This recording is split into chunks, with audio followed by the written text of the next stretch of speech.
So the question I'm asked more often than any other is, can I speak French? And the short answer is no. My understanding of French is getting better. When I say the understanding of it, what people say to me, which I'm not spoken to very often, if I'm honest, but I listen to the radio whenever I can. But yeah, no, I cannot speak French. Something someone said to me when I first arrived here in France, an English person said this. They'd lived here, over a decade, and I was kind of nervous about being here, obviously, as you can imagine, living in a foreign country on your own. And I said about learning French, and they said to me, you don't have to. And I was initially perplexed by that, and I was kind of disappointed and frustrated, thinking, oh, what a bad attitude. What a bad attitude to have, that you don't have to learn French. Now, obviously, if you're moving to another country, common sense tells you it's a good idea to learn the local language. But as time's gone on, I'm starting to waver from that opinion, because, as I just said, the locals aren't that nice.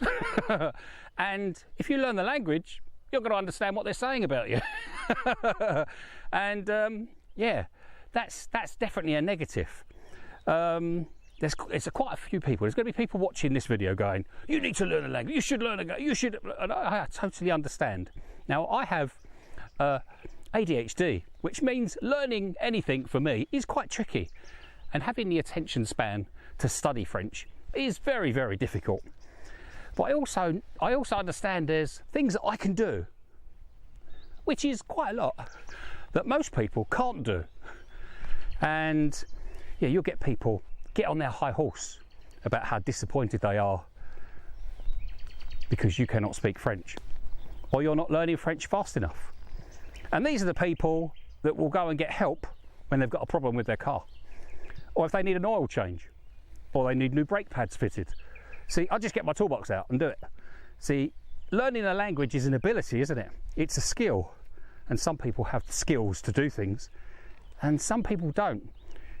When I've got an issue in the house, or I need a wall building, or I need something doing in the garden, I get my tools out. Whereas a lot of people will phone up someone.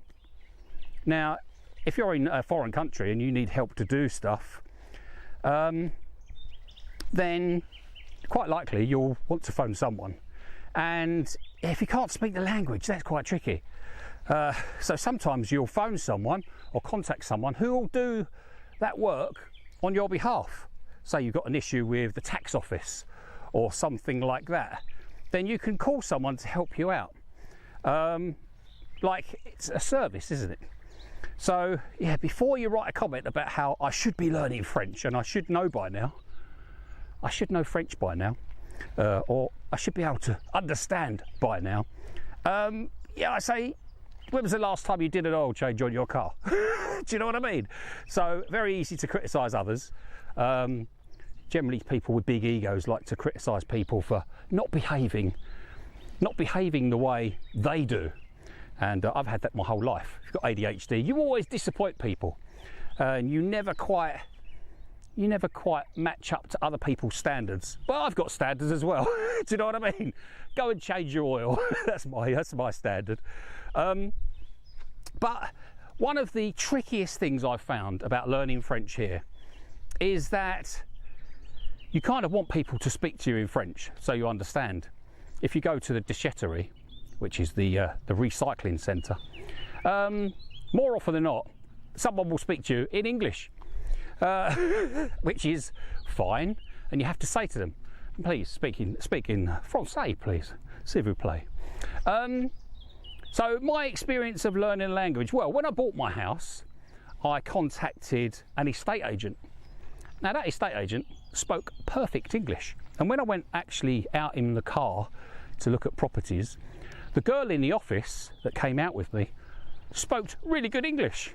And when I decided to pull the trigger and buy my property, the ball started rolling, and the estate agent contacted a local notaire for me and sorted it all out for me. He did a good job. And when I went to sign the paperwork at the notaire's office, which is like a solicitor's office, notaire works for the government, the notaire spoke perfect English.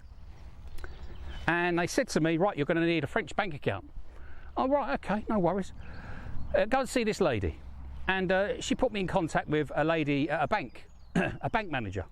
So I went to see her to set up my bank account, and she spoke perfect English. Last year, 18 months ago, well, yeah, over 18 months ago now, I broke a tooth eating a piece of pizza that had an olive on it, and the stone was still in the olive, which is kind of disgusting, but that's how they roll here. So I broke a tooth, and I went to the hospital because the local dentist wasn't taking on any new patients. So I went to the hospital, and the doctor that saw me, lunatic doctor, grabbed a pair of pliers and pulled out a part of my broken tooth. This doctor spoke perfect English, and so did the nurse that I had to speak to. And when I did finally get an appointment at a dentist, the dentist spoke perfect English. Now, to try and learn French while everyone speaks to you in English is not easy.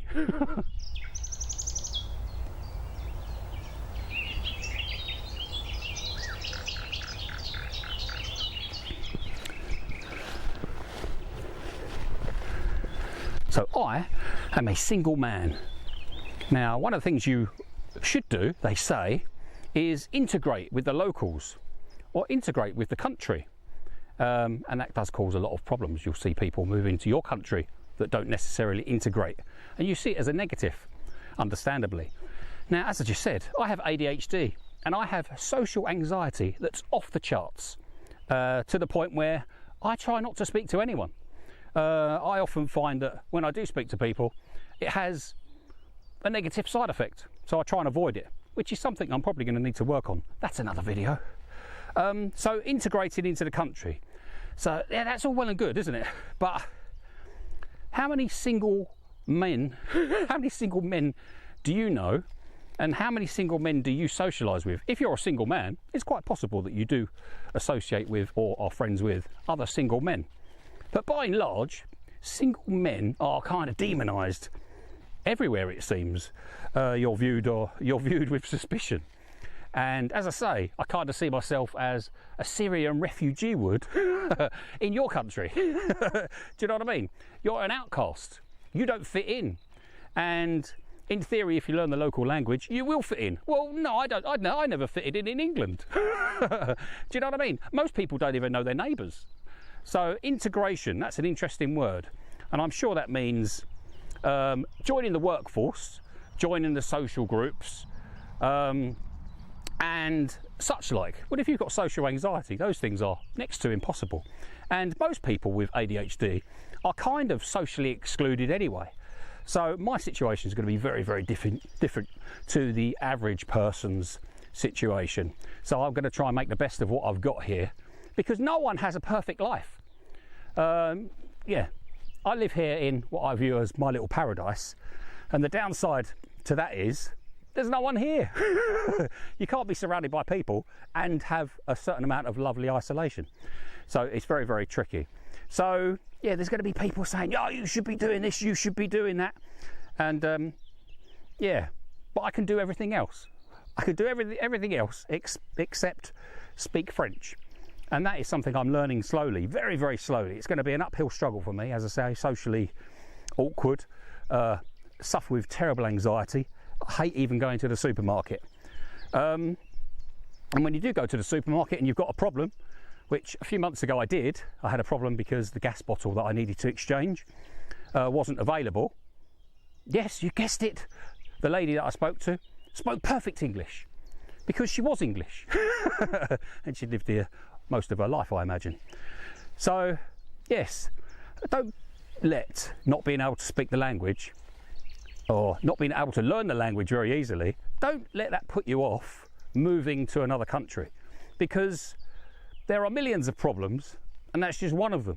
So even if you can speak French, you're still going to have to try and network with people. And as I say, most of them aren't very nice. I'll leave it there. See you later.